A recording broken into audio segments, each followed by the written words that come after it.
What's up everybody, welcome to Money Management channel. My name is Andrei and today I'm gonna be doing an update on MMTLP and FINRA saga. I got the cash in the bag, stadium packed. Born a rock star in this life, gonna live it up. And for today's video, guys, I have several quite interesting news. So first of all, I will show you quite interesting statement from Busy Brands and I will give you my thoughts in regards to his statement. On top of that, I will show you a response from Jenifer Vetrano in regards to the yesterday's statement of Georgios Palikaras. Then I will continue with a bit sad news that one of our community member potentially trying to promote the stock that is not the best one, let's put it this way. And at the end of this video I will show you another set of due diligence from one of our community members that gives a little bit more information in regards to the person who was in charge of the legal actions of FINRA back in the days. So,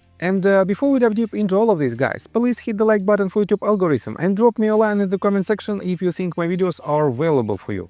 On top of that, guys, if you want to know more about technical analysis, if you want to enhance your trading skills, feel free to subscribe to my YouTube channel and join my Patreon account. And for now, guys, I have 3 tiers. It is Discord Access tier, Safe Haven and Gold tier. And if you want to just be in line with all the latest news and with the most recent actions and potential upcoming actions of the US stock market, it is more than enough to join just Discord Access. If you want me to cover your personal position and if you want me to create a plan for you to invest in stock market, Safe Haven is for you. The only difference in between these 2 tiers is that on Safe Haven tier you will have a monthly 30-minute Zoom call session with me.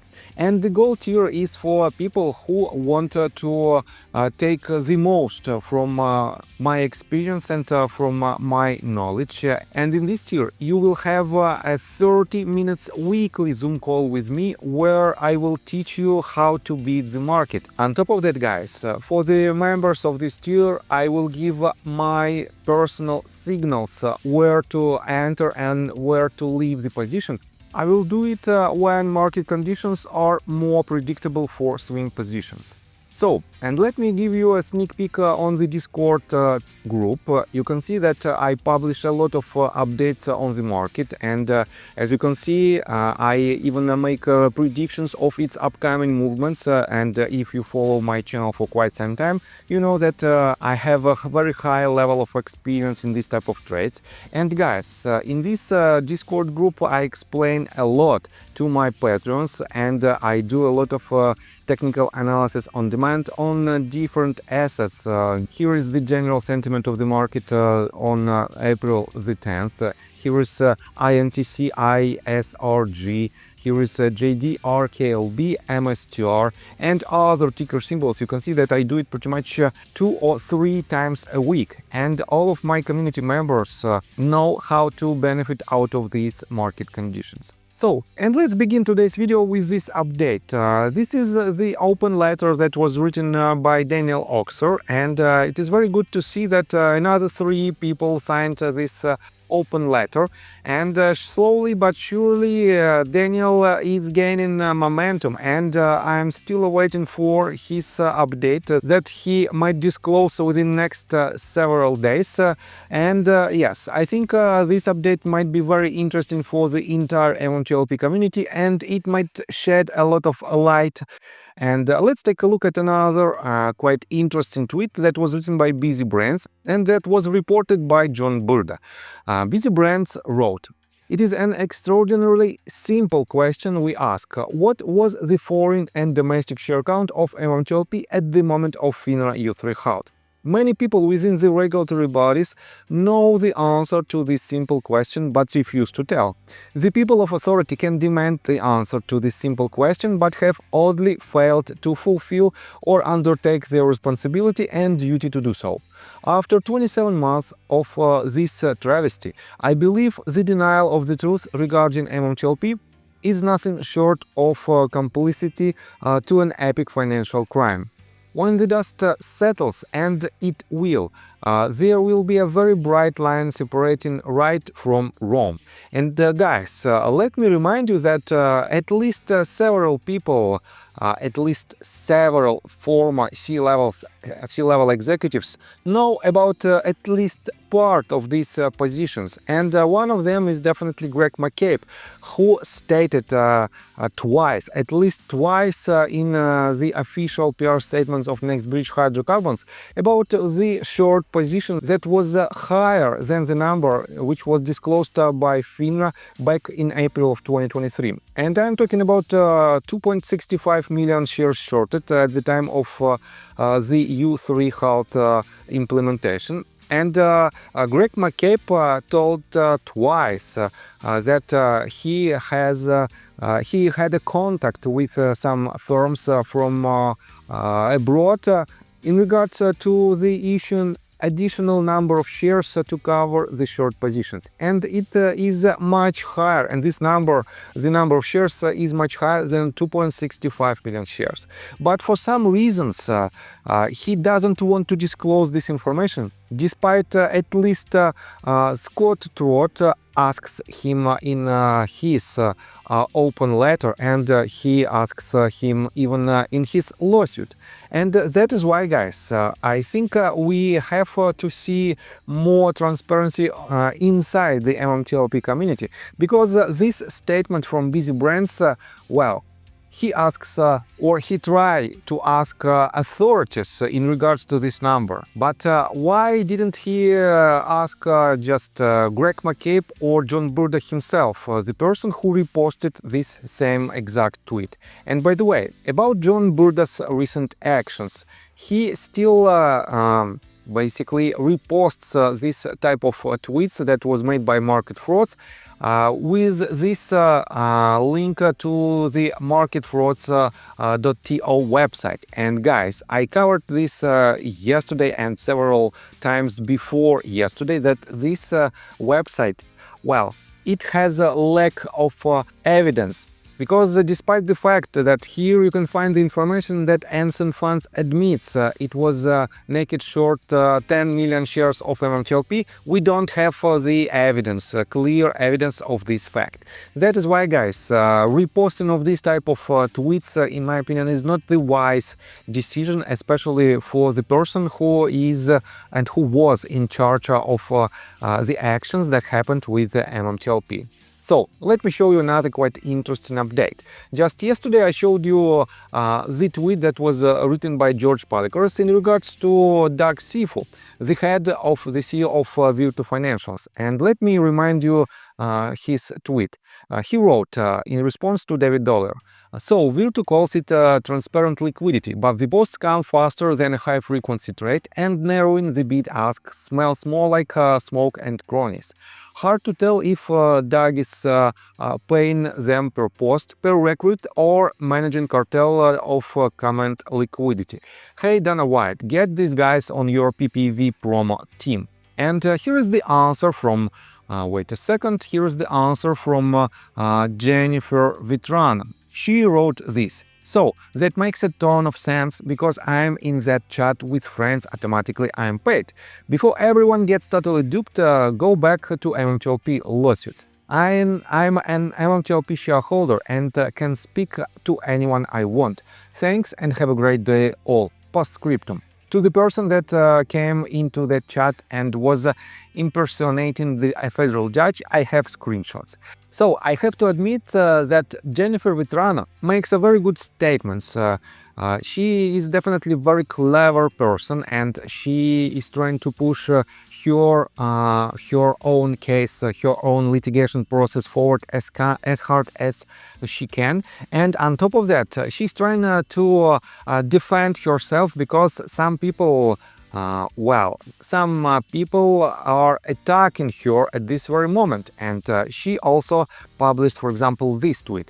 "For the people saying I'm working with certain entities, please refer to my federal lawsuit in which I describe what I do for a living.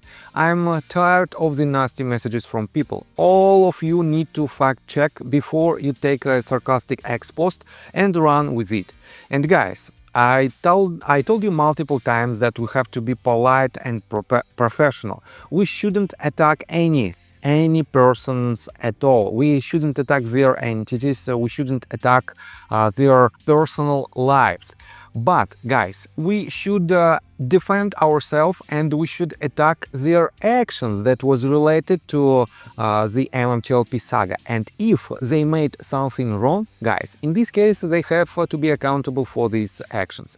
And let me show you the answer basically that Jenifer published in her Twitter account, and this is the clear statement from her lawsuit.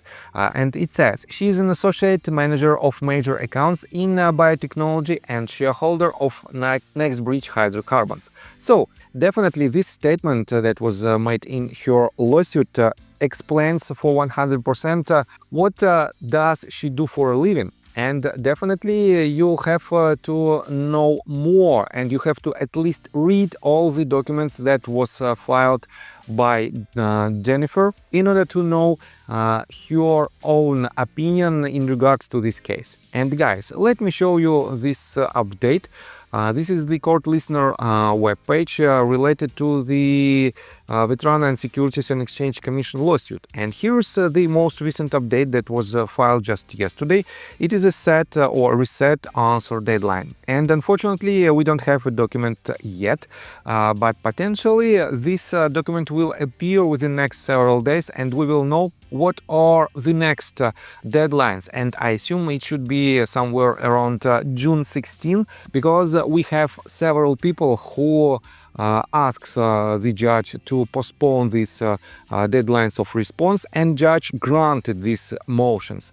This means, guys, you have to mark your calendars for June 16 in order to know the answer of these people. And definitely right after that, Jenifer will file her next document in regards to that statements. So, and let me show you, let's say, quite upset news. You know that Anna Trades was a plaintiff in the lawsuit that was filed with the help of Mark Basile. Unfortunately, this lawsuit for now was cancelled. And I have to admit that she had very good statements in this lawsuit, but at the same time, guys, I'm a bit confused. But Anna Trades potentially trying to promote another quite, let's say, not the best stocks. One of them is SUNE, this ticker symbol, you can see it on your screens. And the second one is, if I remember is correct, is something like STSS, something like this. And yes, she published a lot and she reposted a lot of tweets in regards to these stocks, with the main assumption that this stock is extremely undervalued, and it has a lot of let's say, illegal activity, because the volume, tradable volume for the last several days and the last couple of weeks is extremely high compared to the number of shares outstanding. But guys, take a look right here. Roman Soups published this tweet just 9 hours ago. Unfortunately, one of our own MMTLP victims, Anna Trades, seems to have gotten bamboozled by Pedro and Kristen. Help. And I have to admit that for now, we have an update in regards to this couple of companies, that it was about 40x growth in the number of shares. That is why, guys, from about 4.2 million shares, this company for now has 672.8 million shares. This means this huge improvement drastically diluted existing shareholders, and that is why SUNE lost a lot of its value. But for some reasons, guys, Anna Trades basically mentioned multiple times this company with an attempt to kind of promote this stock. And definitely it makes me thinking that we have basically two options. Option number one, she was confused by someone who definitely know about this current status, or she did it intentionally, and this is really, really scary. So let me show you that Christian Shaughnessy was also mentioned by Roman Soups, and she was also a person who tried to pay her attention to SUNE stock and STSS stocks. And I have to admit that we have quite a good tweet from Christian Shaughnessy herself, despite the fact that she was also, wait a second, I have to admit that in general, Christian Shaughnessy points to a lot of tricky questions, and yes, in some cases she's trying to pay our attention to the not the most transparent things in regards to certain stocks, and she pointed to the number of shares and the volume, tradable volume of the shares of SUNE back in the days, just several days ago, basically last week. But it was nothing else but a huge delusional process from the C-level executives, from the company itself. But here is quite interesting statement. So she wrote this 9 hours ago. Shocker, the SEC doesn't want Dodge to follow the money, because the SEC doesn't want Dodge to find out why trade settlement is not enforced. The data access requested by Eliezer Mishary, who is leading the Dodge team and the SEC, includes staff emails, personal data, contracts, and payment systems, the people said, speaking under the condition of anonymity. The SEC, currently led by acting chairman Mark Uyeda, pushed back on the request according to the people. It's unclear whether the Dodge team has been granted access to any of the data or why it sought those records. And I have to admit that in general, guys, if Dodge will have an access to all the SEC filings, it will definitely be a huge bombshell. Because in this case, well, we had a lot of so-called shady actions from SEC and FINRA that should be disclosed and that should be made publicly in order to prevent some illegal actions from authorities. That is why, guys, this tweet in general leads me to the conclusion that Christian Shaughnessy is still trying to help retail community, but her opinion in regards to certain stocks, just an opinion that potentially might reflect only her lack of knowledge in the stock market in general. And guys, let me tell you my personal story. I have a wife and 2 children aged 11 and 15, as well as a small dog. After 30 years of living in Russia near the Baikal Lake, we decided to move. Now we reside in Serbia. Although I don't own any MMTLP shares, I invest a lot of time creating daily MMTLP videos. I have been doing this every day without days off and holidays for more than 1.5 years. Now I wish to buy back this time from my family, from my children. We've agreed that I will ask the MMTLP community to support me, and I will give all the money to the children. Therefore, if you believe that I am providing useful content for you and wish to support me, you can join my Patreon account. For $5 a month, I will add your name to my list of supporters if you wish. Thank you in advance. The link you can find in the description below. So, I think that's all information that I want to provide you. If you like my video, please hit the like button and subscribe to my channel, and see you guys and girls next time. Bye! I got the cash in the bag, stadium